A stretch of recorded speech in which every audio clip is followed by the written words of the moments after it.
네, 반갑습니다. 사실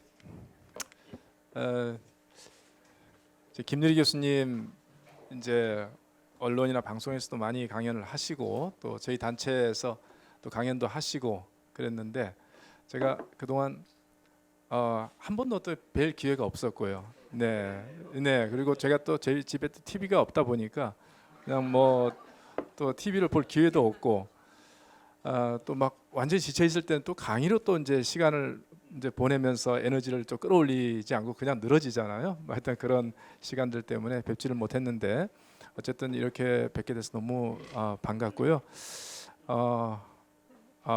사람의 마음을 이렇게 흔드는 강의력이 있으신 분이구나 하는 것을 오늘 알게 되었습니다. 사실은 한 30분 정도 강의를 하시는데 뭐 정작 하시고 싶은 말씀의 한 핵심은 말씀하셨지만 적어도 이 경쟁 교육은 야만이다 이 책에서 하시고자 하는 말씀의 그 깊은 부분들을 또 뭐 10분의 1도 나누지 못한 좀 가운데 있어서요. 또 제가 오늘 이렇게 진행을 할까 합니다. 저한테 이제 아마 40분 시간이 주어져서 대담을 하는 시간이고 그다음에 또 유튜브로 또 현장에서 저희의 그 대화 내지는 김유리 교수님의 말씀을 좀 들으시고 좀 질문 있는 분들 이렇게 대답을 하고 서로 소통하는 그런 시간을 좀 가질 텐데요.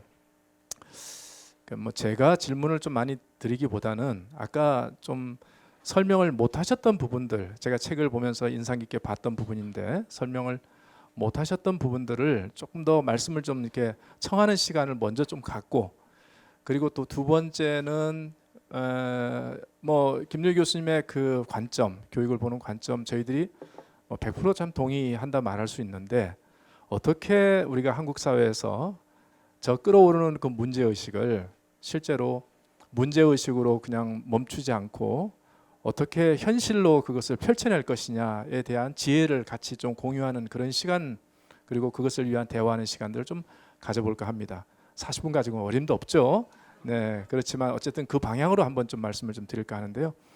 이제 일단 김유리 교수님께서는 경쟁 교육은 야만이다 이렇게 좀 말씀하시면 그것은 독일 교육의 철학적 기초를 닦은 아도르노 철학자의 그 철학의 어떤 핵심이고, 이것이 아마 그 히틀러의 그 파시즘의 그 문제로 온 유럽이 고통을 받았던 그 시절에 대한 그 반성 내지는 극복의 차원에서 독일 국민들이 그렇게 건강한 방식의 그 길을 좀 찾고 그래서 받아들이는 어떤 그 교육적 결정이다, 이제 이렇게 좀 볼 수 있다는 말씀들이 좀 이렇게 새롭게 와닿습니다. 어찌 보면은 어떤 의미에서 기회를 좀 잡는 것이 굉장히 좀 중요한데, 이제 그런 의미에서 독일은 사실은 그 기회를 할 것도 없는데, 네, 전쟁의 그 참화 속에서 도대체 그 전쟁의 주범 국가가 되었던 우리가 왜 그렇게 됐는지에 대해서 철저한 자기 반성, 어떻게 보면 피해국이 아니고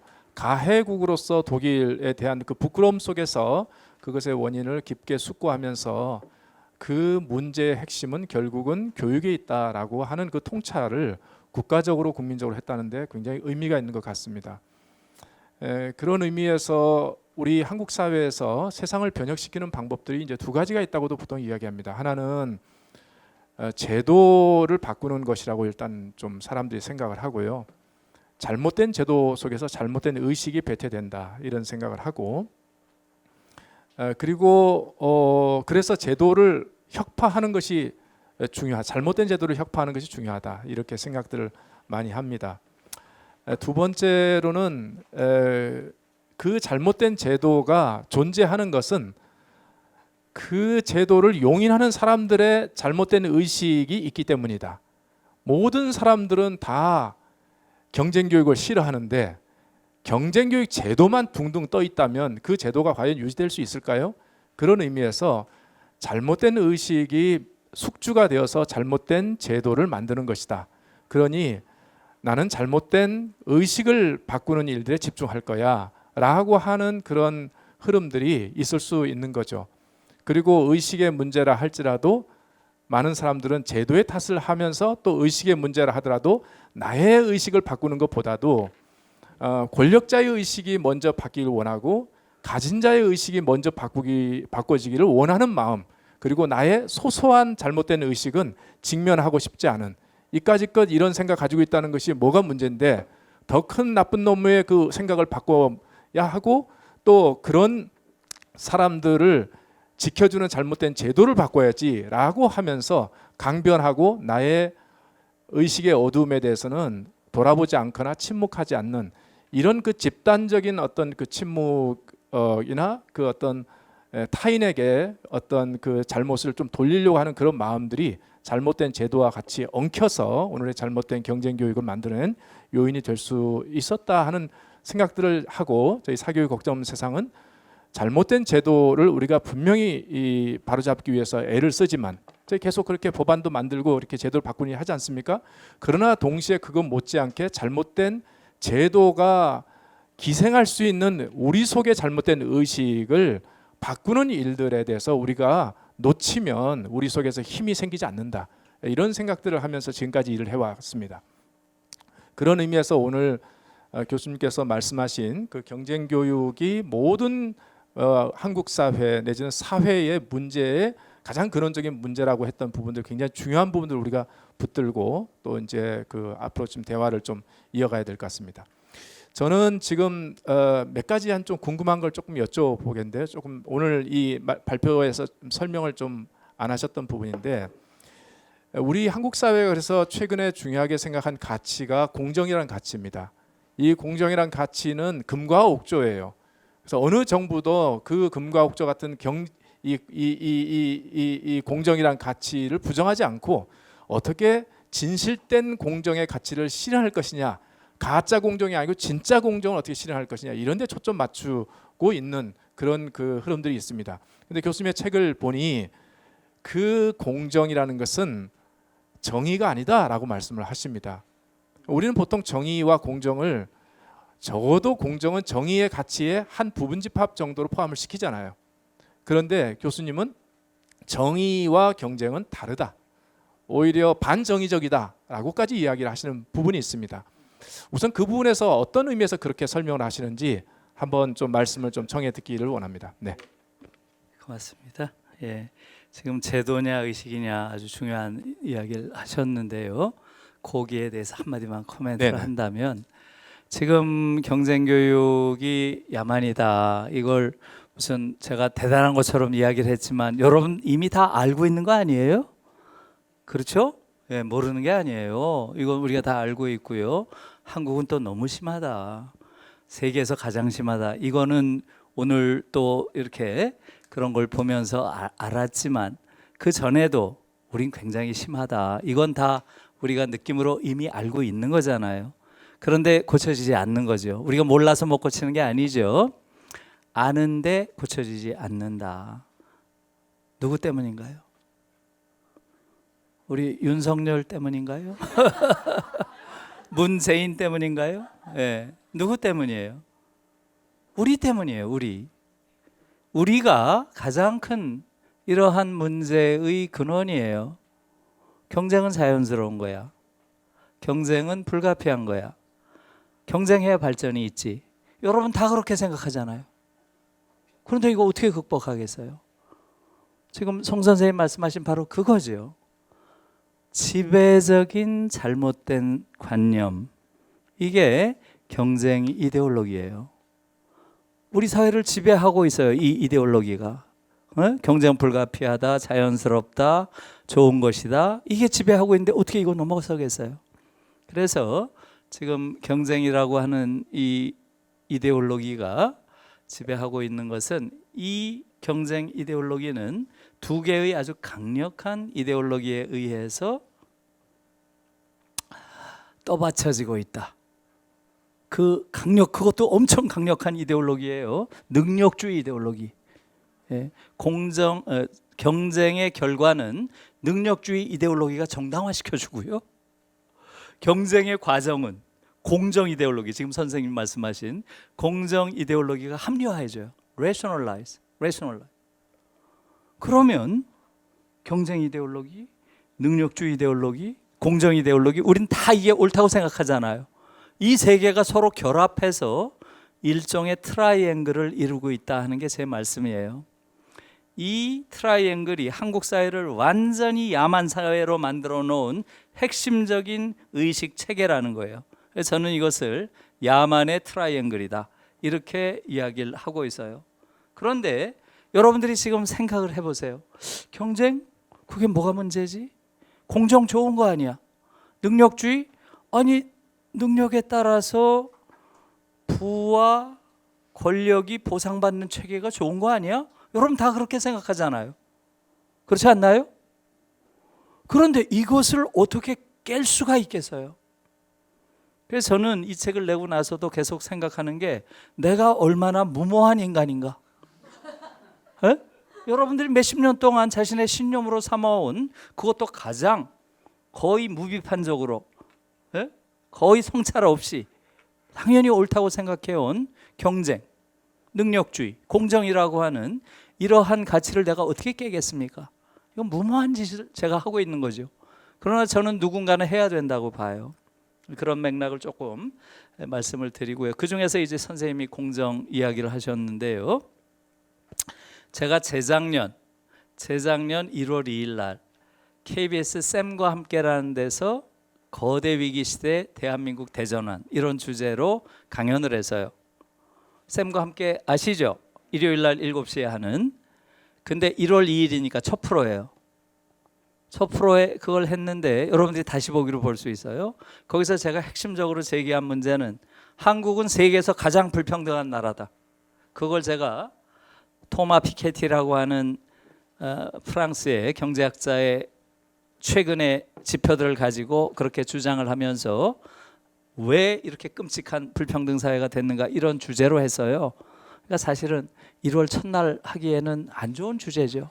좀 희망적인 얘기를 했어야 되는데 내가 거기 안 맞게 막 그냥 판을 깨는 이런 이야기를 해서요. 왜 그랬을까요, 제가? 재작년 1월 2일 날 왜 제가 그런 이야기를 했을까요? 예, 3월 달에 뭐가 있었나요? 재작년 3월에 대통령 선거가 있었죠. 그래서 제가 의도적으로 한 거예요. 한국은 지금 불평등이 너무 심각하다. 대통령을 하겠다는 자는 누가 됐든 불평등 문제를 풀어야 된다. 그 이야기를 하고 싶어서 한 거예요. 그런데 제 의도는 성공했나요? 실패했나요? 그렇죠. 완전 실패했죠. 완벽하게 실패했어요. 윤석열 나와서 뭐라 그래요? 공정과 상식. 그렇죠?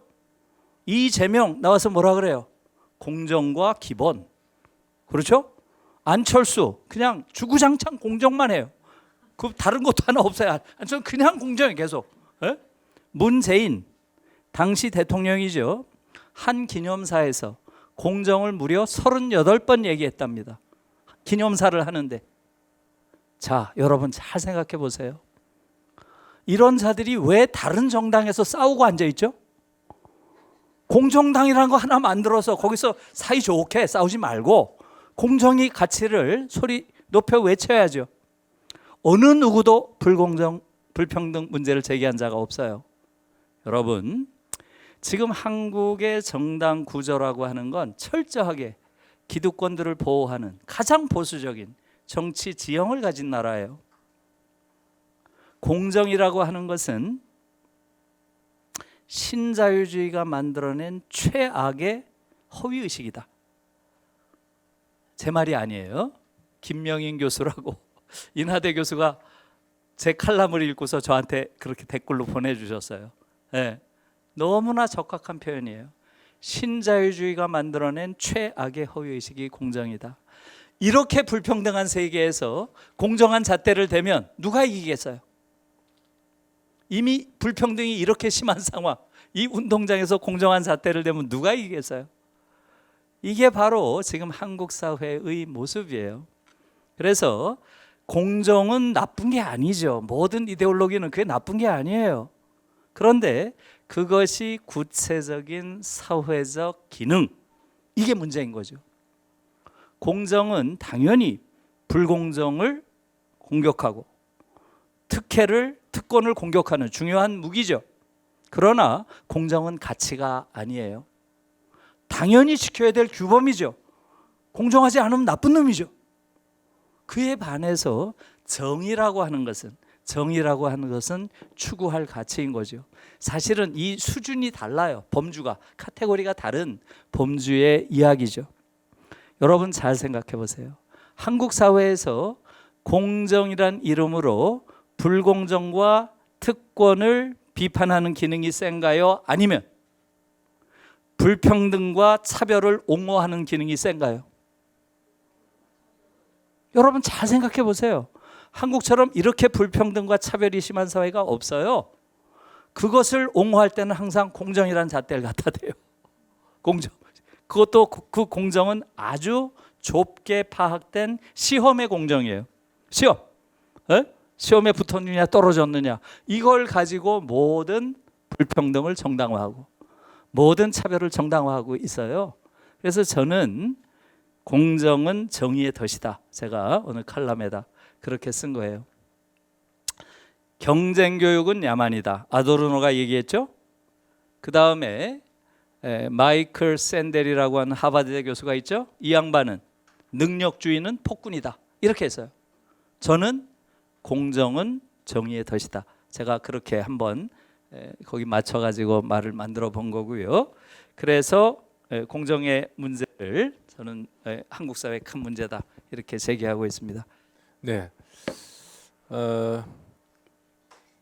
길지 않게 그렇다면 가치로서의 그 정의의 핵심을 교수님은 어떻게 말씀을 하실 수 있는지 간단하게 좀 이야기를 해주십시오. 가치로서의 정의. 네, 그러니까 공정과 좀 다른 개념으로서 정의라고 할 때 무엇이 정의냐 할 때 그 정의를 규정하는 어떤 그 본질적인 요소가 있지 않겠습니까? 예. 정의의 가장 중요한 요소는 뭐겠어요? 정의라고 했을 때 저는 정의의 가장 중요한 요소는 평등이라고 봐요. 평등이야말로 정의를 구성하는 가장 중요한 요소라고 보고요. 지금 한국 사회의 문제는 공정이라는 말하자면 하나의 규범을 마치 절대적 가치인 것처럼 내세우면서 평등이라고 하는 제가 보기에는 정의 안에서 가장 중요한 그러한 요인들을 가벼이 여기고 있다. 경시하고 있다. 저는 네. 그렇게 보고 있습니다. 감사합니다. 그 이제 뭐 서두에 제가 드렸던 그 질문들이 다시 이제 이어져 갈 수는 있는데 이제 교수님께서는 아마 이제 교육혁명이 필요하다. 우리 그 유럽에서 있었던 68 교육혁명과 같이 교육혁명이 필요하다라고 할 때 그 교육혁명의 핵심은 사실은 이제 대학 평준화라고 할 수 있고 대학 평준화와 연결되는 대학 입시 철폐 그리고 또 대학 등록금 무상교육 이 세 가지 3종 세트가 교육개혁의 핵심이다. 이제 이 말씀을 좀 하시고 있습니다. 그 사실은 굉장히 선명하고 그렇게 될 때 초중고 교육에 굉장히 큰 영향을 미치고 이 경쟁 교육을 정리할 수 있는 굉장히 중요한 어떤 지렛대인 것은 좀 분명합니다. 그럼에도 불구하고 저희 또한 그 사교육 걱정 없는 세상은 이 대학 이 체제 개편을 위해서 어느 교육시민 단체보다도 열심히 집요하게 그동안 좀 활동을 했습니다. 이제 그런데 저희가 이 활동을 하면서 좀 이렇게 느꼈던 그 소감은 그 뭐라고 할까요? 이 담론에 대해서 그다지 정치권이 관심이 없고 그다지 우리 국민들이 관심이 없다는 겁니다. 정치권이 관심이 없는 것은 이해 당사자 그룹들이 다 정치권의 핵심으로 다 연결되어 있기 때문입니다. 사학, 대학에 상당히 많은 경우 사학 관계자들이죠. 그리고 정치권에 또 많은 분들이 또 사학 관계된 그 분들이 또 있는 것이고 그러니까 함부로 손을 댈 수는 없어도 국민들이 이 부분에 대해서 응답하지 않는 것은 좀 이례적인 일이다. 이제 이렇게 보고 그래서 그 문제를 좀 풀기 위해서 사실은 이 대학 교육 대학 체제 이 평준화 운동 본부라든지 그래서 저 경상대학교의 정진상 교수님 같은 경우가 또 한동안 또 굉장히 좀 이렇게 열심을 좀 내셨고 또 김상봉 교수님 같은 경우도 학벌 사회라고 하는 그 책을 쓰셔서 이 문제에 대해서 천착하시기도 했고 또 최근에는 김종영 교수님이 또 서울대학 10개 만들기 이 프로젝트를 또 제안도 하셨고 이렇게는 됐는데 또 이제 김유리 교수님께서도 계시죠. 이제 그런데 이게 이제 선수만 바뀌지 이 스피커의 배터리 유지 시간이 좀 짧더라고요. 예, 그러니까 금방 지치시고, 왜냐하면 해보니까 너무 굳건하거든요. 이 기존의 이 대학을 바꿔야 된다는 문제 의식 가지고 부딪혀 봤더니 누구도 어디서 이렇게 이 호응을 안 하는 겁니다. 그래서 저희의 경우도 그 사실을 좀 기억하고, 이것은 기본적으로 우리 국민들에게 이 대학 체제 개편에 대한 그 당위성과 그것의 필요성에 대한 그 설득이 잘 안 되기 때문에 생긴 문제다. 예를 들어서 국립대학 그 이제 통합 네트워크가 우리 이 대학 체제 개편의 핵심이에요라고 누구한테 길거리에서 만나가지고 이야기하면 국립대학 이 통합 네트워크가 뭐예요라고 할 때 그 설명하다 보면 꽤 장황하게 해야 되거든요.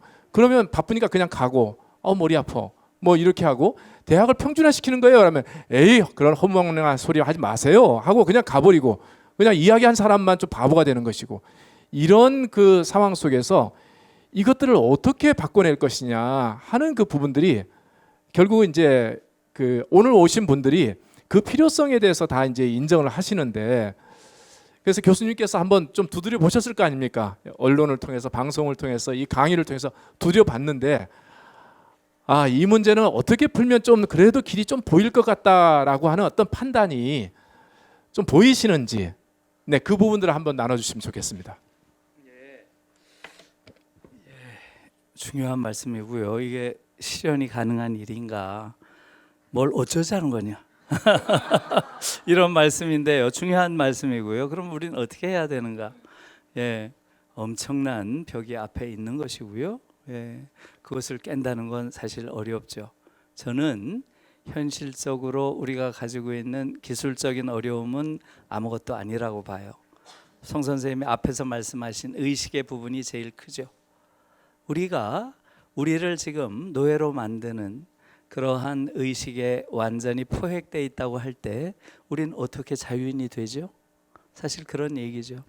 다시 돌아가지만 경쟁 이데올로기, 능력주의 이데올로기, 공정 이데올로기에 완전히 포획되어 있는 상황에서 과연 우리가 이걸 깰 수 있는가? 바로 그 부분이 지금 손 선생님 말씀하신 그런 어떤 벽, 엄청난 벽을 느낄 때 아마 그걸 겁니다. 그걸 소위 우리가 이야기를 하자면 야만의 트라이앵글, 그 벽에 딱 부딪혀서 한 발짝도 못 나가고 있는 거죠. 그래서 일단 제가 거기에 이름은 붙였습니다, 선생님. 야만의 트라이앵글이다. 그러면 이제 약간 실체가 좀 그럴 것 같기도 하다 이렇게 보이기는 한 거죠.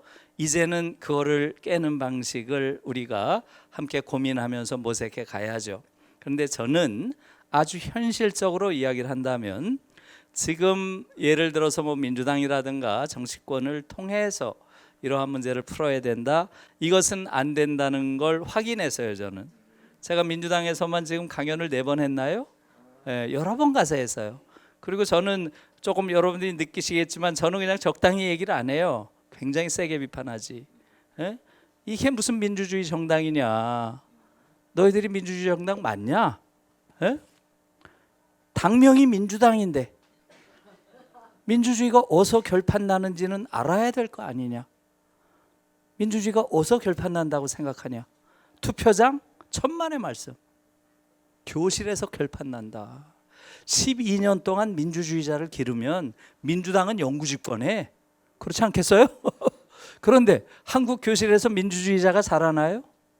파시스트들을 기르는데 민주당이 어떻게 제대로 된 당의 정체성을 유지할 수 있겠는가? 제일 중요한 것은 교사들부터 민주적 교육이 가능하도록 교사의 정치적 시민권부터 풀어라. 너희들 180석 가지고 한 게 뭐가 있냐? 교사의 정치적 시민권을 풀어주는 것. 그래서 교사들이 민주주의를 가르칠 수 있는 사회적 위상을 부여하는 것. 이게 제일 중요한 것이다. 교사가 정치적 금치산자인데 애들한테 민주주의 어떻게 가르쳐요? 도저히 이게 말이 안 되는 거죠. 그러면 그 자리에서 이 사람들이 아이고 교수님 말이 맞습니다. 저희도 노력하겠습니다. 그러고 아무것도 안 해요. 정말 끔찍한 정당입니다. 저는 안 믿어요 이제부터 그들을. 네? 그러나 지금 무슨 교사 정치적 시민권 회복한다고 뭐 하나 또 누가 올려놨더라고요. 어느 정도 될지 모르겠어요. 그래서 그게 지금 우리의 현실이고요. 지금 송 선생님이 말씀하신 아주 중요한 부분은 그들이 과연 교육개혁을 할 수 있는 주체가 될 수 있는가, 회의적이다 이러셨는데, 저는 뭐 회의 정도가 아니라 확신해요. 그들은 교육개혁의 대상이지 주체가 될 수 없어요. 대체로 지금 한국 국회의원들 중에서 가장 많은 출신, 계급적 출신은 뭐겠어요? 지금까지 한국 국회의원의 사회적 출신 중에 가장 많은 자가 지방에서 사립학교를 가지고 있는 집안의 자식들이에요. 사학족벌의 자식들입니다. 지방에 사학을 가지고 있는 사람 어때요? 그 지역의 최고 유지죠. 그러니까 자기 자식 하나 여의도 보내는 건 일이 아니에요. 그냥 여의도 보내놓고 그걸 안전 방패막이로 삼고 지역에서 위세를 떨칩니다. 이게 전형적인 한국의 현실이에요. 그건 민주당, 국민의힘 가릴 거 없어요. 대부분 그렇습니다. 민주당은 거기 플러스 하나 더 있죠. 사교육 시장에 큰 손들이 꽤 있어요. 여러분, 뭐 제가 이름 얘기 안 할게요. 여럿이 있어요. 여럿이. 그러다 보니까 사학 족벌의 자제와 사교육 시장의 큰 손들이 무슨 교육개혁을 해요? 걔들은 완전히 교육개혁의 대상들이지, 교사들이 들어가서 그들을 개혁해야 돼요. 이게 그 구조입니다. 그래서 이 부분이 첫 번째 어려운 것이죠. 그래서 저는 그러면 구체적으로 뭘 어쩌자는 거냐? 전 세 가지를 해야 된다고 봐요. 첫째, 한국 교육에 의해서 고통을 당하는 사람들, 이 사람들이 이제는 운동을 해야 돼요. 말만 해서는 안 돼요. 이제는 광화문에 교육 촛불을 들어야 됩니다. 저는 100만 명의 사람들이 광화문에서 교육 촛불을 밝히는 날 교육혁명은 성공한다고 봐요. 그게 누구겠어요? 학생, 제일 큰 고통을 받고 있죠. 학부모, 다 고통받고 있어요. 그 다음에 교사들이죠. 이 3자가 손잡고 광화문에서 교육 촛불을 들어야 됩니다. 우리 아이들도 존엄한 인간이다. 얘들은 공부하는 기계 아니다. 경쟁 기계 아니다. 이걸 소리쳐 외쳐야 돼요. 이게 정치권에게는 가장 강력한 메시지가 될 거고요. 두 번째, 교사들이 정치적 시민권을 회복해야 되고요. 그걸 통해서 OECD 국가들의 평균 수치 대체로 10%입니다. 교사가 의회를 점유하는 비율이 평균 10%예요. 우리도 10%면 몇 명입니까? 30명이죠. 30명 정도의 교사가 여의도에 들어가서 교육과 관련된 법은 교사들이 전문가로서 만들어내고, 지금 교육위원회를 지배하고 있는 사학족벌, 또 사교육시장의 큰손, 이들을 배제해야 됩니다. 그들을 대체하지 못하는 한 교육에 있어서 근본적인 개혁은 어렵다. 두 번째고요. 세 번째, 이게 어찌 보면 가장 현실적인 거예요. 저는 제가 주장하는 세 가지가 10년 안에 이루어질 거라고 생각해요. 사실은 여러분들보다는 훨씬 더 낙관적이에요. 대학 입학시험 없애고, 대학 서열체제 없애고, 대학 등록금 없애는 거, 이거 어려운 일이 아니에요. 유럽은 다 하고 있죠. 그 얘기는 지금 안 할게요. 유럽은 이거 다 하고 있는 거예요. 대학 등록금 없애는 거는 다음번 대선에 없어집니다. 저는 확신해요. 요번 대선에서도 이재명과 윤석열 캠프에서 끝까지 만지작거렸어요. 그러다가 안 했습니다. 저 깜짝 놀랐어요. 요번 대선의 공약으로 나오리라고 전 예상을 했는데 막판에 둘 다 안 내놓더라고요. 다음번 대선에 무조건 나옵니다. 그래서 그 문제는 그냥 해결될 거고요. 나머지 두 개죠. 대학 입학시험 없애는 거, 대학 서열 없애는 거. 이 문제는 어떤 식으로 하면 되겠어요? 3년 후 혹은 8년 후에 교육 대통령을 뽑으면 돼요. 그게 지금 대통령제 국가에서 가장 쉬운 거예요. 현실적으로는. 대통령의 힘이 절대적이니까.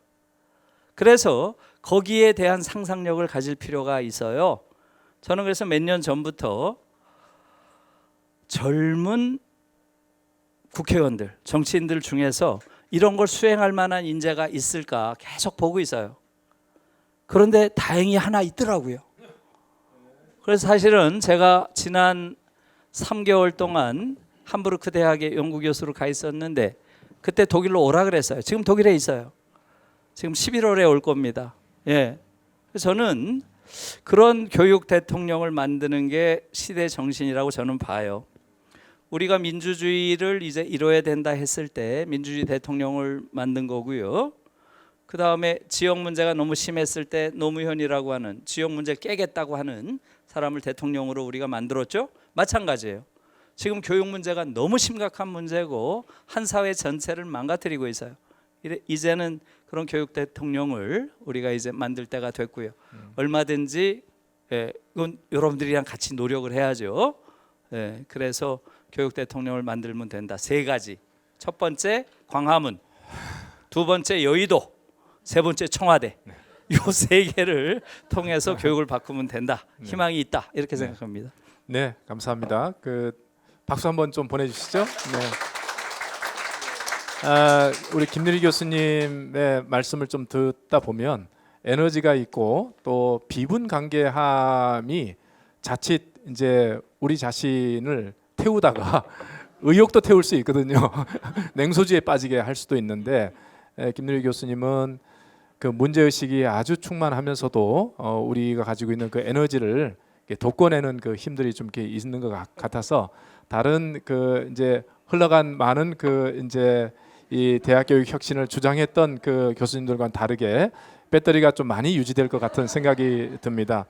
이제 말씀하신 것은 이제 아까 세 가지 그 예를 들어서 뭐 의회, 청와대 그리고 광화문 이 말씀들 좀 하셨는데 사실 시작은 이제 뭐 광장에서 이제 외치는 것일 것이고 정치권에 기대하기 전에 교실에서 결판 난다. 그러니 교사들에게 정치적인 어떤 그 시민권을 좀 이렇게 부여하는 것이 필요하다. 그 말씀을 좀 하셨고 그런데 이제 실제로 우리가 그런 삶을 좀 살고 그 외침을 좀 제대로 하기 위해서는 우리 속에서 그 문제의식이 늘 있어야 되거든요. 늘 있어야 되는데 강의 끝나고 나서 일상으로 돌아가면 다 이제 잊어먹죠. 그런데 저는 그런 의미에서 우리 사교육걱정상 우리 회원들에게 또 강연을 할 때 늘 이야기하는 것이 우리 속에 있는 그 잘못된 의식과 싸우는 것이 좀 중요하다. 그 말씀을 좀 이렇게 드렸습니다. 그러니까 우리 속에 있는 작은 괴물과 싸워서 이기는 것이 중요하고 그래서 예를 들어서 여러분 저기 그 에일리언 3 한번 보셨죠? 그 이제 그 여전사가 바깥에 우주 바깥에 이제 그 에일리언과 우주선 속에 들어와 있는 에일리언과 싸우는 그 아주 굉장히 공포스러운 그 영화잖아요. 근데 에일리언 3탄을 보면은 그 에일리언이 지구에 자기 에일리언을 침투시키기 위해서 어떤 일을 하냐면 자기는 다 죽어요. 죽는데 자기 새끼를 이제 지구에 보내기 위해서 우주선에 숨겨놓으려고 그래요. 근데 숨겨놓을 수 있는 방법들이 계속 찾아내니까 시고니 위버 그 주인공이잖아요. 계속 찾아내니까 어떻게 하냐면 시고니 위버 그 여전사 속에다 집어넣어요. 여전사 몸속에 집어넣습니다. 나중에 시고니 위버가 그것을 알게 돼요. 자기 몸속에 에일리언의 새끼가 있다는 것을. 그리고 나중에 그 싸움에서 거대한 용광로 속에 자기 자신을 던짐으로 자기와 함께 그 새끼 에일리언을 죽이는 방식으로 해서 끝을 내거든요. 그러니까 이제 무슨 얘기냐면 이런 어떤 우리 속에 그런 어떤 건강한 전투력이 좀 이렇게 있도록 하기 위해서는 자기 속에 있는 그 작은 괴물들과 싸우는 일들이 좀 이렇게 계속돼야 된다. 그런 의미고 그런 의미에서는 우리 사교육걱정에서 늘 하던 그 이야기가 있잖아요. 우리 아이들 경쟁 교육이 내 속에 있잖아요. 경쟁 교육 괴물이. 그래서 초등학교 아이가 엄마 나 수학 100점 맞았어 하면서 그 시험 프린트물을 가지고 막 집에 왔을 때 우리 보통 뭐라고 얘기하나요? 꼭 칭찬하고 싶지만 질문하잖아요. 어떤 질문 하나요? 몇 명이나 너 말고 100점 맞았니? 라고 해서 저 외에는 100점 맞은 아이가 없어요 라고 할 때까지 만족을 안 하는 우리 속에 있는 그 경쟁 DNA와 늘 직면해서 아이가 100점 맞아서 좋아하면서 오더라도 몇 명 100점 맞았니? 라고 묻지 않기. 그러니까 내 속에 있는 그 본능을 죽일 수는 없어요. 그 욕구를 죽일 수는 없는데 그 욕구에 밥을 주지는 말자는 거예요. 그래서 계속 밥 안 주고 하다 보면은 그놈이 배고파서 나중에 메말라지는 것이고 우리가 그럴 때 바깥에 있는 괴물들에 대해서 분노를 느낄 수 있고 그 싸움을 오래 할 수 있는 거 아니겠습니까?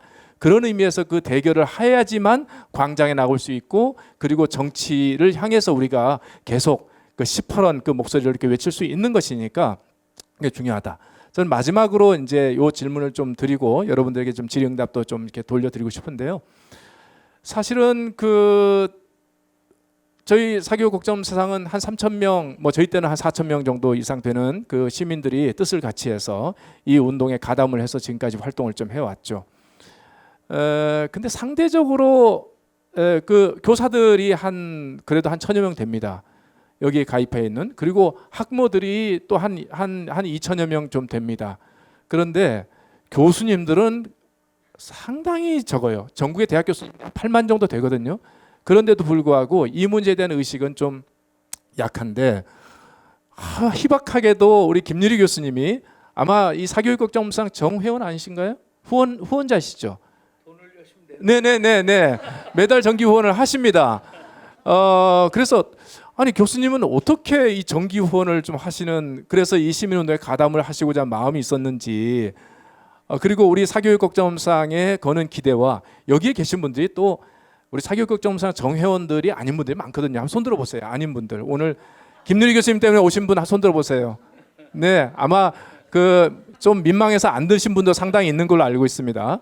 그래서 우리 뜻을 같이 하는 그 시민들에게 그와 관련해서 좀 이렇게 권유하실 수 있는 말씀을 또 한번 해보신다면 어떤 게 있을까 하고 질의응답 시간으로 또 이제 넘어가도록 하겠습니다. 예, 이 사교육 걱정 없는 세상이라는 요 조직, 이게 사실은 좀 저는 경이롭다고 생각해요. 교육 관련된 많은 조직들이 있었는데 사실은 굉장히 큰 주제로 굉장히 아주 의욕적인 출발을 했으나 대부분 현실의 장벽을 넘지 못한 거죠. 근데 이게 지금 몇 년 됐습니까, 선생님? 예, 그러니까 이게 정말 놀라운 거고요. 그래서 굉장히 한편으로는 제가 보기에는 어떤 이념지향적이라기보다는 현실주의 노선을 취했는데요. 그것이 전 나쁜 의미가 아니고요. 지금 한국 교육이 직면하고 있는 가장 아픈 자리들을 계속 이렇게 더듬는 방식으로 많은 사람들에게 동의를 얻어왔다고 생각하고요. 지금 또 예를 들면 지금 뭐 초등의대반 같은 이런 문제들은 정말 한국 사회의 병리성을 극단적으로 보여주는, 극단적으로, 예. 아이들에 대한 이건 뭐 학대 수준의 폭력이죠. 예. 그리고 그것은 단순히 아이들을 공부 기계로 몰아간다는 폭력뿐만 아니라 어떻게 자기 아이라고 해서 얘는 의사가 돼야 돼, 이런 폭력을 저지를 수가 있어요.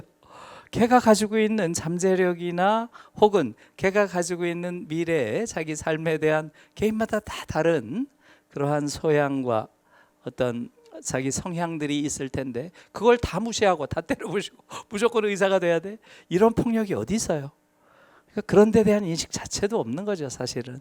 그래서 지금 그런 운동들 하나하나가 한국 사회의 병리성을 구체적으로 이렇게 돋보이게 하는 구체적인 실천 행위다, 이런 면에서 상당히 의미가 있다고 보고요. 저는 이제 사실은 좀 큰 얘기를 하는 거고, 사실은 큰 얘기하는 게 제일 쉽죠. 네, 안에 들어서 구체적으로 이걸 어떻게 바꿀 것인가, 이것은 내부적으로도 이견이 많고 모순이 많고 한데, 지금 그런 현실주의 노선을 취하면서도 큰 맥락에서 한국 교육의 본질은 바뀌어야 된다, 이것을 지켜온 그 힘이 사곡사의 힘이 아닌가 이렇게 생각하고요. 저는 열심히 지지하고 응원하고 하겠습니다. 고맙습니다. 네, 감사합니다. 네, 아까 우리 사교육 걱정 세상은 경이로운 조직이라고 말씀하셨는데 16년 됐는데도 초심 잃지 않고 계속 이어져 온 그 부분들을 좀 지목하신 것이기도 하고요. 사실 실제로 저희는 지치지 않습니다. 지치지 않습니다. 우리 아이들의 생명을 살리는 일들이 이루어질 때까지 계속 달릴 거거든요. 저만 해도 사교육 걱정상 12년 동안 일을 하다가 2019년에 저희가 절망을 한 적이 있습니다. 정치권에서 정부 대통령이 자기 자신이 내세웠던 공약이 다 무너지고 그 쓰러뜨리는 것을 좀 보면서 너무나 그 분노해서 광화문에서 저희가 집회를 하면서 그때 정치권에 기대하는 것으로 더 이상 한계 그 가능성이 없고 결국은 우리가 그러면 정치로 들어가자라고 고민도 한때 한 적이 있었습니다. 그런데 정치에 들어가봤자 정치는 시민 유권자 의식의 반영이거든요. 그러니까 또 누군가 유권자들이 강력하게 뭔가 파도를 만들어 줄 때만이 우리 정치권에 있는 진보적인 사람들, 개혁적인 사람들도 힘을 받는 것이지 자기가 파도를 만들 수 있는 건 아니거든요.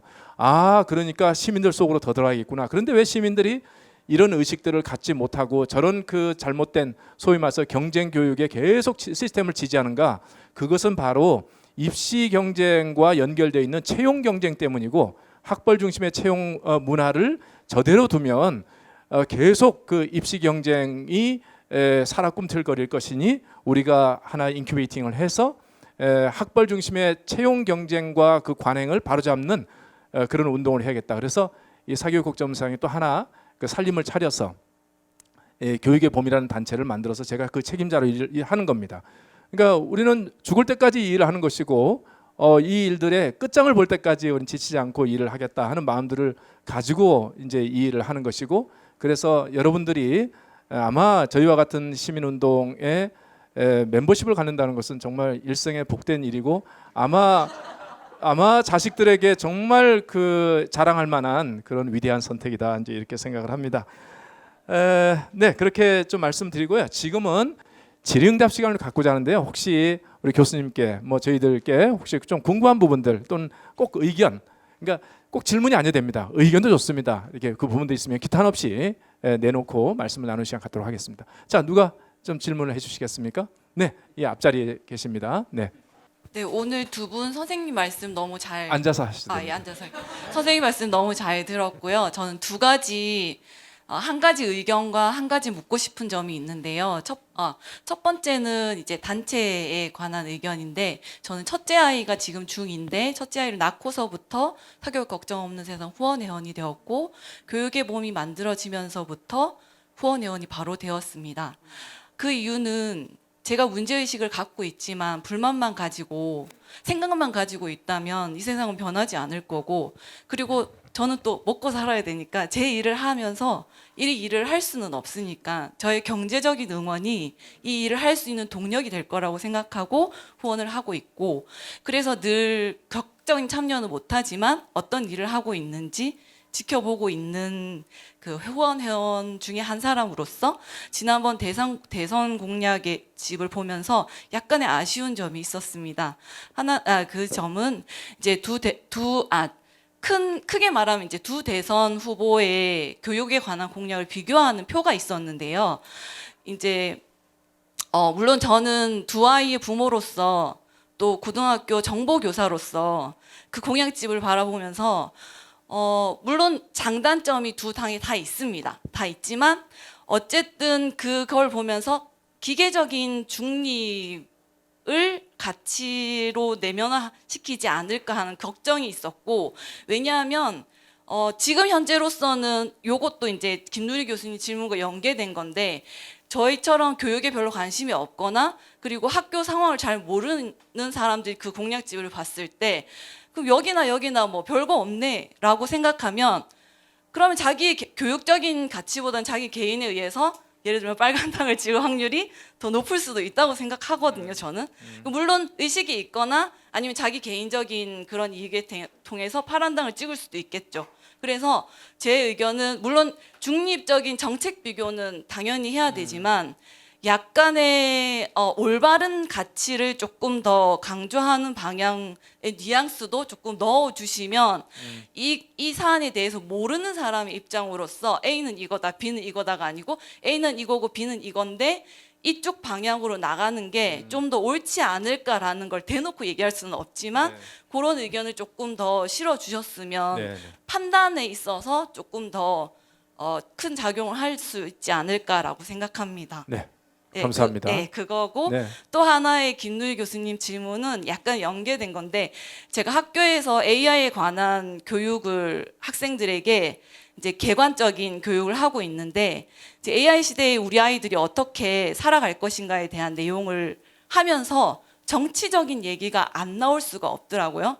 그래서 지금 이 시기에 아까 독일 말씀하셨는데, 독일에서 20년 전부터 AI 윤리에 대해서 논의하고 질문하고 책자를 발간하고 있는데, 우리나라는 그런 논의조차도 지금 수행되지 않는 환경에 있기 때문에 아이들이 그거에 대한 인식도 없고, 그리고 얼마 전에 뭐 선거 있을 때마다 특히 고3 학생들은 투표권이 있는 학생들이 있습니다. 생일이 지나면. 근데 그 아이들에게 교육을 할 때 저는 정치적 중립성을 이제 지켜야 하는 공무원으로서 어느 당이 좋다라고 얘기를 절대 할 수가 없고, 그냥 이 투표가 왜 중요한지에 대해서만 아이들한테 얘기를 하고 있고, 또한 집에서 아이가 볼 때 지난번에 박근혜 대통령 탄핵 집회는 어린 아들을 데리고 나갔었는데 지금의 집회는 나는 못 나간다라는 식으로 아이들한테 얘기하고 있어요. 왜냐하면 나는 그때는 공무원이 아니었고 지금은 공무원이니까. 그래서 어떤 교육감이 교사들의 정치적 성향을 조사해서 그걸 리스트화하겠다라는 말도 들었고, 그래서 그런 정치적 금치산자에 대한 너무나 큰 공감을 하고 있고, 김누리 교수님은 전체적인 걸 다 공감하고 있는데, 그런 교육을 하다 보면 아이들이 그 올바른 선택을 할 수 있는 도움을 줄 수 있는 그런 한계치에 다다르더라고요. 그래서 저는 정치적인 선택을 할 때 어떤 당이 더 중요한지를 얘기를 해줘야 되는데, 이제 민주당에서 아까 김누리 교수님 말씀한 것처럼 이 당도 마찬가지다, 기득권 세력이다라고 만 모르는 친구들한테 하게 되면, 아까도 얘기했지만 그렇다고 빨간 당을 찍을 수는 없지 않느냐. 그래서 정치적 금산자를 해결해주고 이런 교육을 아이들한테 할 수 있도록 해주는 환경이 제일 중요하고, 그런 걸 할 수 있는 제도를 만들 수 있는 사람이 어쨌든 현실적으로 지금은 빨간보다 파랑당이 그래도 조금의 기대를 걸 수 있지 않을까라는 생각에, 그런 말을 할 때 어떻게 조심스럽게 얘기를 해야 되는지 궁금합니다. 자, 네, 뭐 어떤 그 우리 사교육국정 세상 회원들의 수준이 이렇습니다. 네. 우리 뭐 이제 그 뭐 높아시면서 말씀드리지만 저희는 그 빨간당 지지하는 국민들을 배척하지 않고 파란당 지지하는 국민들을 무조건 좋아하는 건 아닙니다. 어느 쪽이든지 관계없이 우리 아이들의 생명을 살리는 일들을 위해서라면 우리가 이제 목동이나 대치동에 있는 그 학부모들하고 손잡기도 하고 또 관악구에 있는 회원들을 꾸짖기도 합니다. 그렇기 때문에 뭐 좀 그런 취지의 말씀이니까 오해는 하지 마시고요.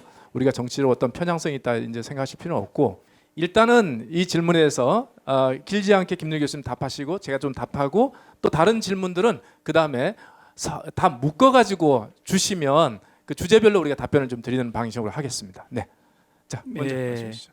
지금 아무튼 교사의 정치적 시민권 문제는 정말 중요한 문제고요. 저는 그것 때문에 한국 사회의 많은 문제가 파생된다고 봐요.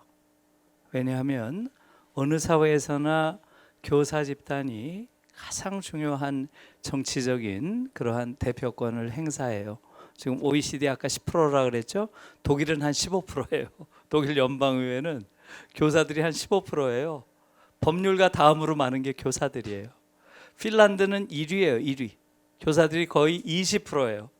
그러니까 핀란드 의회를 구성하는 직업군 가운데 1위가 교사입니다. 그러니까 사실은 아주 묘하게도 교사들의 의회 점유율과 그 사회의 성숙도가 비례해요. 특히 스칸디나비아 쪽 이런 쪽이 굉장히 높고요. 거기는 민주 복지 국가들이죠. 거기에 교사들의 비율이 제일 높아요. 그걸 우리가 한국에 적용해 보면 한국 사회가 이런 많은 문제를 갖게 된 것은 교사들이라고 하는 가장 대규모의 지식인 집단이자 높은 윤리성을 직업의 하나의 속성으로 가진 집단을 완전히 배제해 놓은 50만 명이나 되는 사람을 배제한 결과다. 전 그렇게도 좀 생각하고요. 교사의 정치적 시민권, 이건 사실 쉽게 이야기하시면 돼요. 교사가 종교적 자유를 갖죠? 그렇잖아요. 일요일 날은 다 무슨 절에 갈 사람, 성당 갈 사람, 교회 갈 사람 가잖아요. 그거 가지고 뭐라고 안 하잖아요. 마찬가지예요. 정치적 자유도 똑같은 거죠. 종교적 자유를 갖는다고 교사가 수업 시간에 야, 너 불교 믿어야 돼 이렇게는 안 하잖아요. 그것도 마찬가지죠. 교사들이 내가 정치적으로 어느 정당을 지지한다 했을 때 이것은 민주사회에서 너무나 당연한 것이고요. 그러나 수업 시간에 야, 너도 거기 지지해 이렇게 말할 수는 없는 거죠. 그래서 그것은 상식적으로 보면 되고요. 독일에서는 교사의 정치적 시민권을 주장하면서 세 가지 정치 교육의 원칙을 합의했어요. 세 가지. 뭐 대단한 게 아니에요. 첫째, 주입 금지. 내가 가지고 있는 정치적 신념을 애들한테 막 주입하려고 그러면 안 된다. 너무나 당연한 거죠. 두 번째, 논쟁성의 원칙 이렇게 해서요. 사회적 논쟁이 되는 주제들 있죠. 그것은 찬반을 골고루 다 가르쳐야 된다. 아이들이 입장을 선택하게. 논쟁의 찬반을 같이 가르친다. 두 번째. 세 번째는 아이들의 이해의 원칙. 아이들의 이해가 가장 먼저 고려돼야 된다. 아이들은 어때요? 미래의 모든 아이들이 뭐가 되나요? 다 노동자가 될 거 아니에요. 그러니까 학교에서 가르칠 때 노사 문제, 이게 독일의 사회교육의 절반이에요. 절반. 예? 아이들 다 나가면 결국은 노동 문제에 부딪히게 되는 거고, 그런 걸 가르쳐야 된다는 거죠. 특히 여학생 경우에는 여성 차별에 대한 문제, 이런 것들을 중요한 테마로 가르쳐야 된다는 거예요. 이게 3원칙이고요. 다시 정리하면 주입금지, 논쟁성, 학생이해 중심, 이 세 가지예요. 그 다음에 독일은 또 하나 하는 게 바로 선동과 판별 교육이란 거래요. 선동과 판별 교육. 이건 독일의 특수한 역사 때문에 그렇죠. 히틀러라고 하는 희대의 선동가가 독일 국민들의 넋을 빼놨죠. 이게 엄청난 정치적 비극을 낳았어요. 그래서 선동과 판별 교육이란 걸 하고 있어요. 저는 우리나라에서도 이거 해야 된다고 봐요. 한국에서도. 교사들이 이걸 선제적으로 제안하는 거예요. 선동과 판별 교육 해야 된다. 그러면 특히 지금 저 보수적인 정당에서 이야기하는 게 뭐예요? 교사들이 선동을 해서 애들이 다 이상해진다. 이런 말을 아예 조기에 차단하기 위해서 그런 주장을 같이 할 수 있어요. 그렇게 해서 당연히 교사들이 이제는 정치적 시민권을 확보해야죠. 예, 답이 됐나 모르겠네요. 네, 예. 감사합니다. 그리고 또 다른 질문은 아마 사교육 걱정 세상에 대한 그 이제 아쉬움을 좀 표현하셨는데, 대선 공약 평가가 좀 밋밋하고 기계적 중립에 좀 그친 것 같다. 좀 엣지 있게 해서 일반적인 유권자들의 그 판별을 좀 명징하게 할 수 있는 방식으로 좀 해줄 수 없느냐. 그렇다고 특정 정당 후보를 막 지지할 수는 없지만 이제 그렇게 좀 뼈 때리는 말씀을 좀 하셨습니다. 근데 이제 한 가지 확실한 것은 지금 선관위가 저희가 대선 공약 평가 운동할 때나 서울교육감 공약 평가 운동할 때 시퍼렇게 눈을 뜨고 시뻘겋게 눈을 떴는지 모르겠습니다만 저희가 하는 일들을 지금 감시하고 모니터링하고 있습니다. 그래서 조금이라도 위법한 사항이 있으면 문제를 좀 삼기 위해서 제가 대표로 있을 때부터 계속 이 선거 이 매니페스토 운동을 할 때 현장에 와서 모니터링을 하고 위법 사항들 체크해 가고, 그래서 저희를 감옥에 쳐넣기 위해서 그렇게 그 시도들을 많이 한다는 사실을 알면서 저희가 이 일을 해야 되기 때문에 좀 기본적으로 저희가 지나치게 편향적인 어떤 그 평가를 하지 않도록 한다는 기본 입장은 좀 있고, 그리고 그러나 이제 선생님께서 말씀하신 것처럼 그러나 그 속에서 기계적인 어떤 나열이 아니라 이 사람이 진짜 교육에 대해서 진정성을 가지고 평가를 그 입장을 가지고 있구나. 그러니까 어떤 입장이 있다는 것 자체만이 아니라 진정성까지 있구나 하는 것을 드러내서 표현할 수 있는 어떤 길들을 찾아서 유권자들이 바른 선택하도록 돕자, 이제 이 말씀을 하셨는데, 이것은 저희들이 계속 고심하고 있는 그 부분이니까요. 다음번 대선 때는 좀 더 나은 방식으로 해서 우리 중학생도 좀 바른 결정을 할 수 있을 정도로 그렇게 손쉽게 판단할 수 있도록 그렇게 저희 애를 써 보겠다. 우리 대표들을 대신해서 제가 말씀을 드립니다. 자, 그렇게 하고 이제 그러면 또 질문을 또 받도록 하겠습니다. 자, 질문하실 분 손을 한번 들어보시죠. 두 분이고 또 없습니까?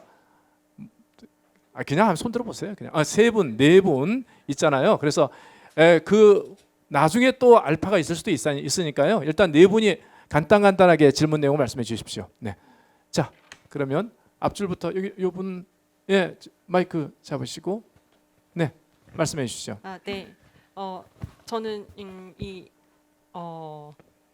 지난 2018년에 이제 그 수능 절대평가가 무산되고 그런 것을 지켜보면서 굉장히 무력화됐던 후원 회원 중에 한 명인데요.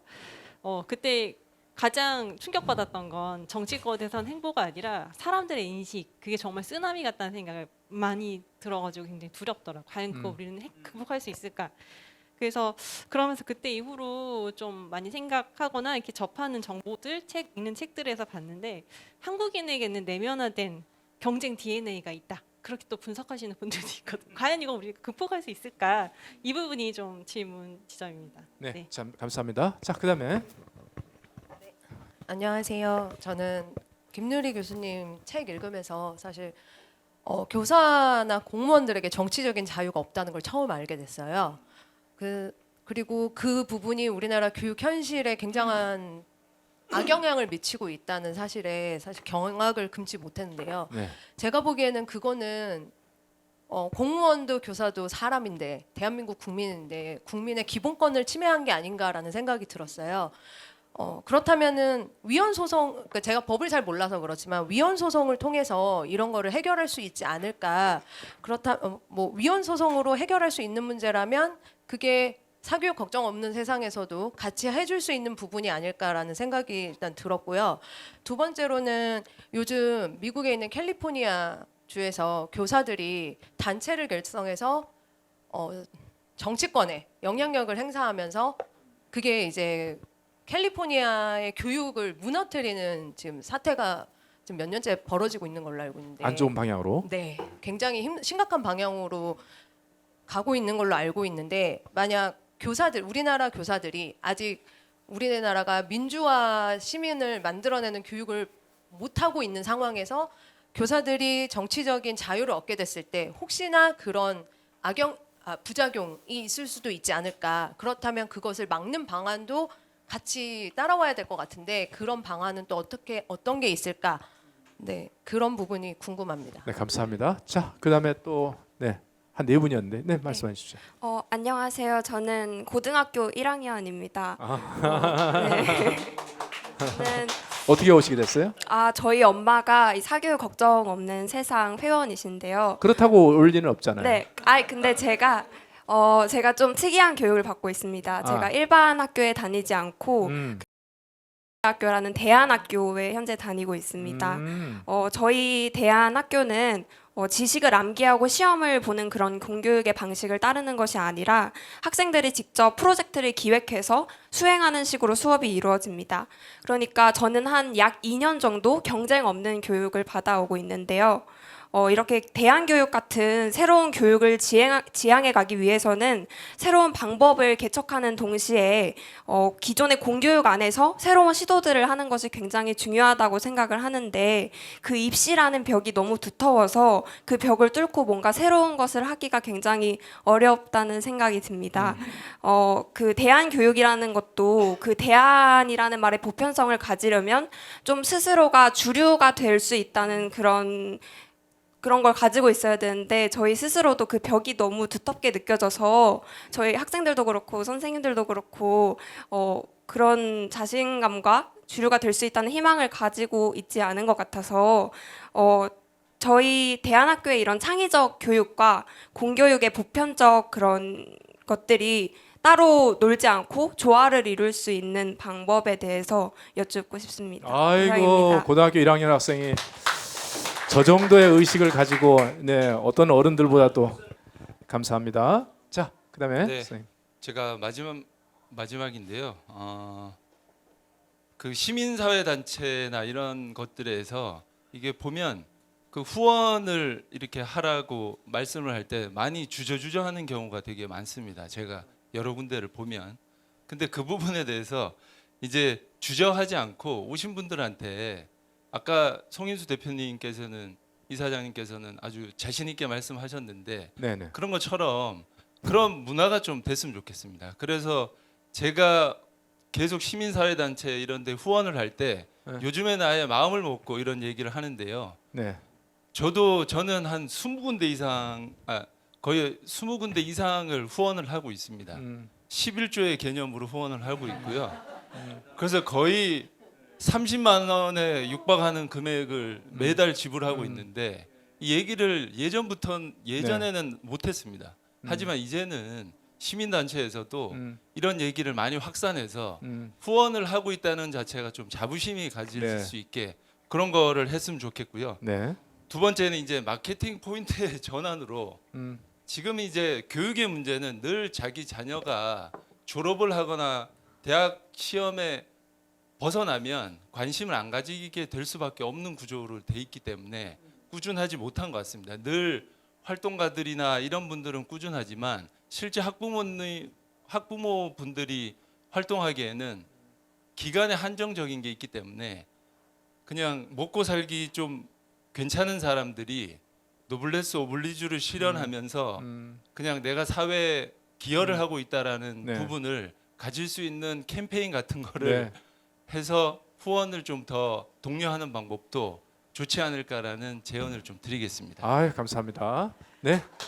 자, 그러면 다른 질문 없으시죠? 뭐 지금도 5시가 됐는데 뭐 또 오버가 됐어요. 불가피하게. 그래서 뭐 이렇게 그 주신 질문에 대해서 답변을 좀 드리고 마무리하는 것으로 좀 해야 될 것 같아요. 양해를 좀 구합니다.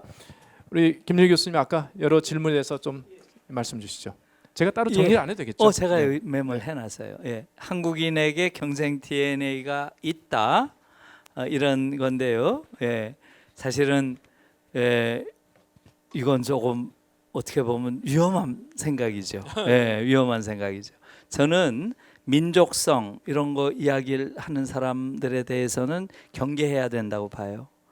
민족성이 어디 있겠습니까? 사실은. 예, 그러니까 민족이라는 것도 사실은 없죠. 그러니까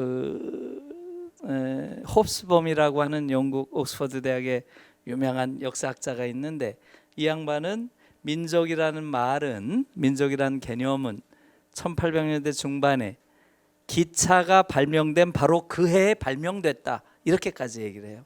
사실은 그건 뭐 이야기하자면 긴 거지만 사실 민족이라는 것이 무엇인지 이런 것들도 사실 존재하는 게 아니고요. 가상의 공동체다 보통 이렇게 얘기하는 것처럼. 그러니까 어떤 뭐 인간 안에 어떤 특수한 DNA가 있다 이런 말들은 저는 그건 아닌 거라고 보이고요. 특히 한국인이라는 게 존재하나요? 다양한 한국인이 있는 것이고 이런 말들은 좀 약간 위험한 말이라는 생각이 들고요. 그런 DNA가 어디에 있겠습니까? 예, 그렇지 않고요. 교사의 정치적 시민권 말씀을 아까 아주 중요하게 하셨는데 사실은 교사의 정치적 시민권 문제는 국가 차원에서도 상당히 수치스러운 일이에요.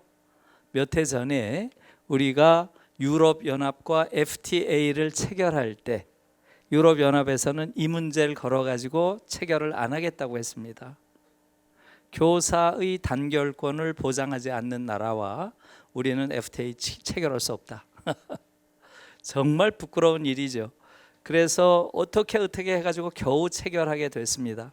지금 유럽연합만 해도 교사에게 단결권이라고 하는 최소한의 정치적 권리도 인정하지 않는 그런 사회와 FTA를 취하면 안 된다 이런 정도까지 이해가 있었던 거고요. 그래서 우리는 너무 지금 퇴행적으로 있는 것이고요. 지금 그 부작용이 있을 것이다 하는 부분에 대해서는 아까 캘리포니아 이야기를 하셨는데 그건 전 잘 모르겠고요. 미국 같은 경우는 공교육이 붕괴된 사회예요. 아예. 그러니까 거기는 뭐 아주 대표적인 사례죠. 공교육이 제대로 작동하지 않는 교사들에 대한 집단적 착취가 가장 심한 교육 시스템 미국 이렇게 얘기하기 때문에 그 부작용이 뭔지는 제가 잘 몰라서 말씀드리긴 좀 그렇고요. 대안교육의 가능성 아주 중요한 말씀을 하셨고요.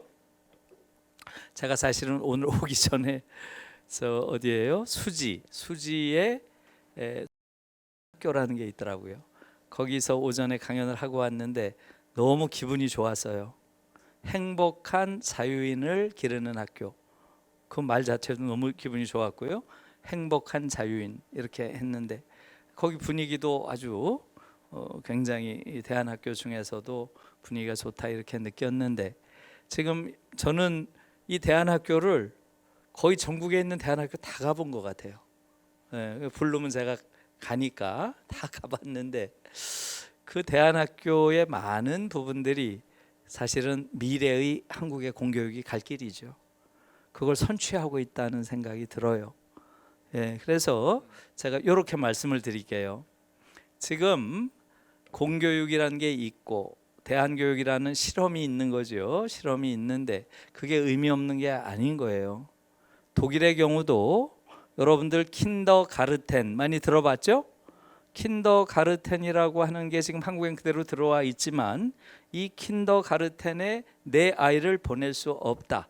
이렇게 1968년 소위 68 혁명 시기에 많은 대학생 부모들이 대학생인데 아이를 낳은 부모들 중심으로 운동이 벌어졌어요.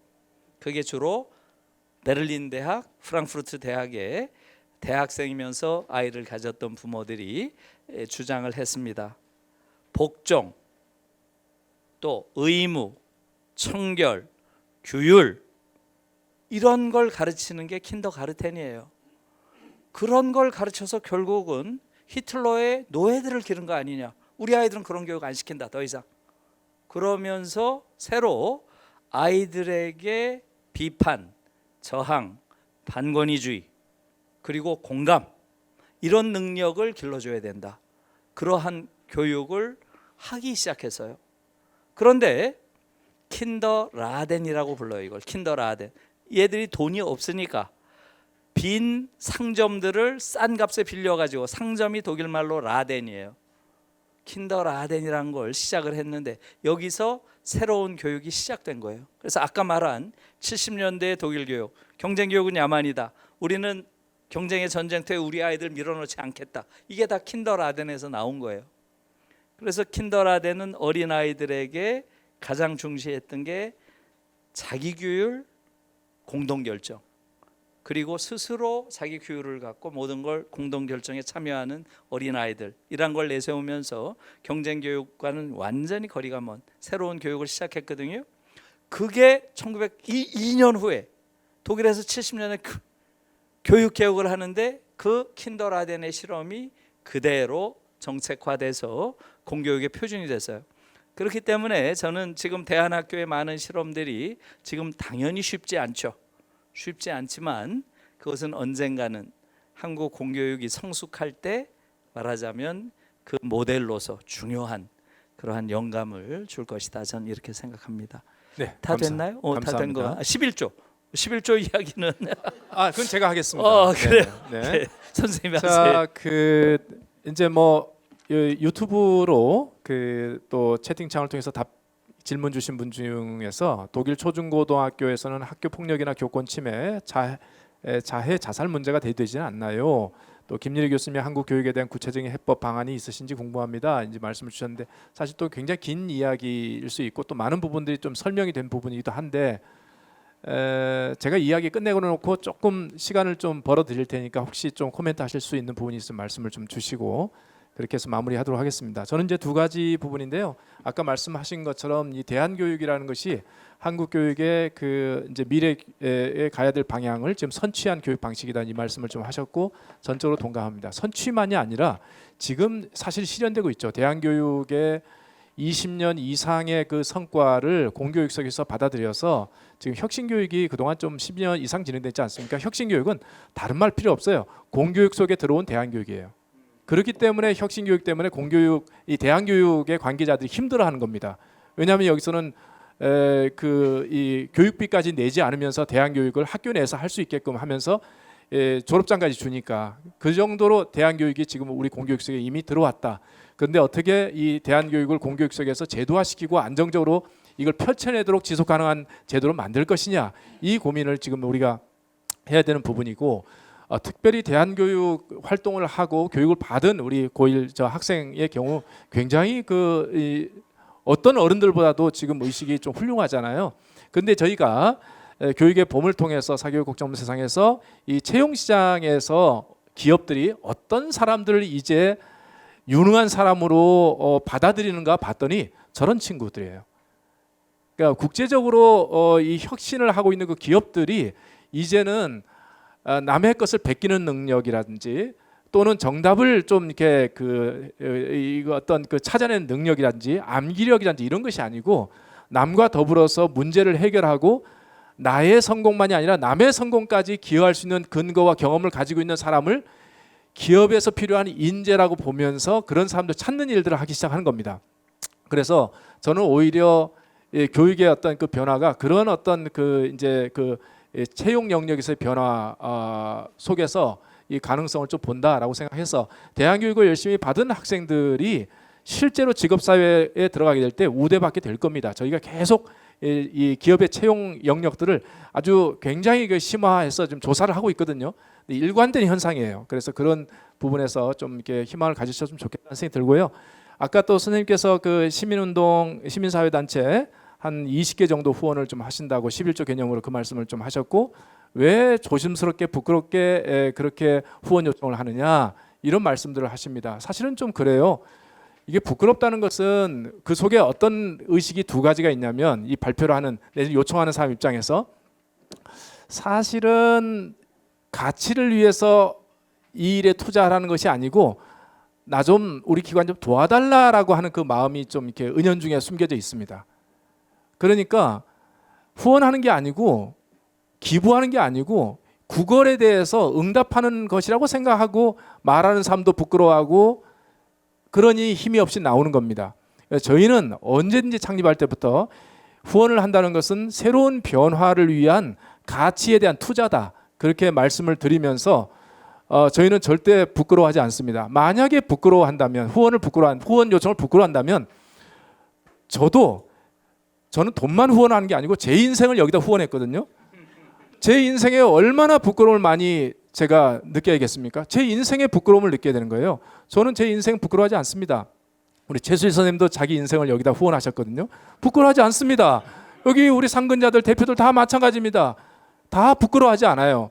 그렇기 때문에 이것은 가치에 대한 투자고 아까 선생님께서 말씀하신 것처럼 이 내가 생업에 바쁘기 때문에 경제적 투자를 좀 해서 나 대신 일을 해달라고 하는 것을 우리가 수행하는 일을 하기 때문에 우리는 이렇게 그렇게 요청을 하는 겁니다. 그래서 어디 강의 가거나 뭐 할 것 없이 그 아예 처음부터 대놓고 이 강의는 후원용입니다 하고 시작을 합니다. 그래서 많은 분들이 또 참여도 하시고 그러는데요. 그래서 오늘 오신 분들도 저 뒤에 우리 주최 측에서 미처 준비를 안 해가지고 팜플렛을 다 손에 쥐어줘야 되는데 쥐어주지 않고 그래서 지금 어떤 상태냐? 여기 있군요. 네, 쥐어줬군요. 네, 그러면 그 맨 뒷장에 날개 페이지에 후원 신청 그 페이지가 있으니까 작성하셔가지고 이렇게 제출하시면 감사하겠습니다. 네. 네. 혹시 그 유튜브에 뭐에서 주신 질문에 덧붙일 말씀이 있는지 아니면 좀 긴 이야기라서요. 좀 약간 마무리해야 되는 시점에 좀 적절한 시간은 아닌 것 같으니까 아마 이 질문에 대해서 어느 정도 답이 좀 이렇게 주어졌다고 저는 유튜브에서 질문하신 분도 생각하실 것 같습니다. 그렇게 생각하고 나중에 기회가 되면 김유리 교수님과 한 그냥 4시간 정도 그냥 뿌리를 뽑았으면 하는 생각도 듭니다. 그래서 교수님이 가지고 있는 생각들 다 드러내시고 우리가 좀 함께 걸어갈 수 있는 길에 대해서 정말 가슴 뛰게 상상하는 그런 시간으로까지 귀결될 수 있게끔 그 시간을 한번 좀 만들어 보는 게 좋겠다는 생각이 듭니다. 네, 이상으로 김유리 교수님과 저와의 대담을 좀 마치기로 하고요. 우리 그러면 진행하시는 분들이 나오셔서 좀 이렇게 말씀을 좀 주시면 좋겠습니다. 감사합니다.